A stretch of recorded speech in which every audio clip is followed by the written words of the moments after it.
Any soldiers. Feeling very androgynous today, so we're gonna roll with it. Now, I am 22 years old, and I still read a lot of young adult novels. But lately, I have been drifting towards regular fantasy, regular fiction, yet I still like my healthy dose of YA. I think the pacing and the excitement in YA books is just something that you can't really find anywhere else. But I'm looking at a lot of the world building and the character development that it can be found in some regular fantasy novels. And through my searches and my readings, I have found things that I like to refer to as crossover books. The books that have maybe a similar pacing and style to a YA novel, but are still in the regular fantasy section due to plot and author and world building. And because I know a lot of you that watch my channel are teenagers that are moving into maybe slightly older teenagerdom or into adulthood, I thought it would be fun to go over some of my favorite YA crossover books with you today. I was inspired to do this video because I finished reading The Last Magician by Lisa Maxwell, which is a super cool book about superpowers, but also time travel, but also street gangs in New York and magic. And as I was reading it, I was thinking,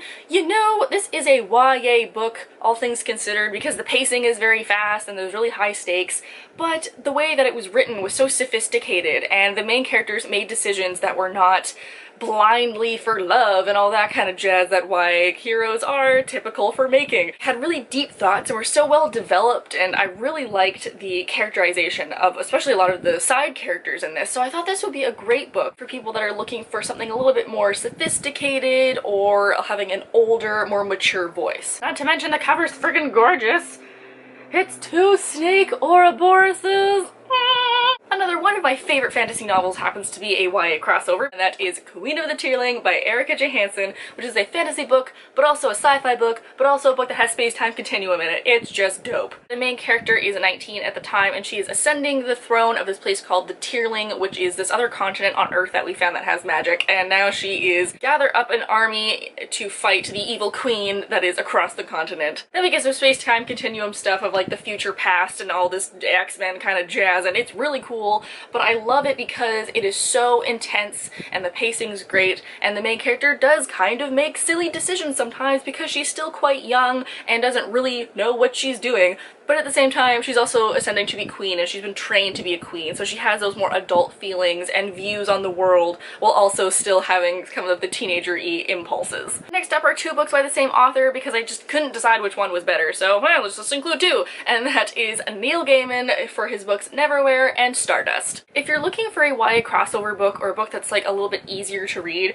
these two of Neil Gaiman's are definitely easier to comprehend and get right off the bat because I just finished reading American Gods, and if you like regular teen fiction, you're probably not gonna like American Gods for a little while because it's very dense. There's a lot of more adult themes and characters, and these are a little bit more fun, they're a little bit more fast-paced, they're a little bit more whimsical, so I think you guys should get into these. There's also a movie for Stardust, which is just really great, and there's apparently some kind of BBC thing for Neverwhere that I've not found that I really need to find. And then we have a book that has steampunk and dragons, and really what more do you want from a novel, and that is Elise Kova's Alchemist of Liu. I just finished reading Dragons of Nova, and it was kind of like the greatest book that I've read this year. It was amazing. I can't wait for Rebels of Gold, but Alchemist of Liu is so well written, it's so intricately woven, and the main characters are a little bit older than typical YA standards while still being young. I think everyone's kind of in the mid-20s range, but the dragons live for a long time, but like Savari is pretty cool still. Petra is so bloodthirsty, I don't think you could put her in a YA novel,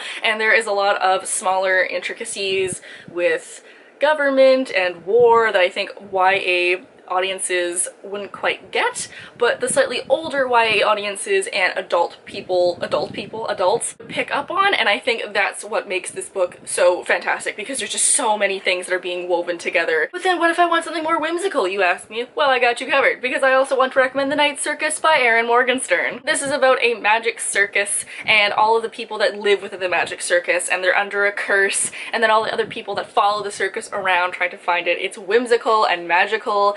I feel like if this was gonna be a movie, it would be a Tim Burton film, and if you liked Caraval by Stephanie Garber, or Crown of Wishes by Roshani Chosky, or Alice in Wonderland, heck, you're probably gonna like The Night Circus. And then one of my favorite authors of all time is V.E. Schwab for everything that she does, let's be honest, but a lot of her stuff, like my favorite series, A Darker Shade of Magic, could be considered a YA crossover because the main characters are on the younger side, but still make the tough decisions that comes with being an adult. The world of this series is just so incredibly built. I love all of the different Londons, and Delilah is just a friggin' badass, and Kel is so cool. Actually, because I have my hair like this, I do kind of look like Kel right now, and I'm a-okay with that. There's magic and war and fantasy stuff and a magical Hunger Games halfway through and street rats and pirate ships, and it's just wonderful. The pacing and the world building I feel can really apply to teen audiences, because teen audiences love that fast-paced, magical, whimsical, wonderful world building, while still maintaining a mature voice and a more structured novel altogether.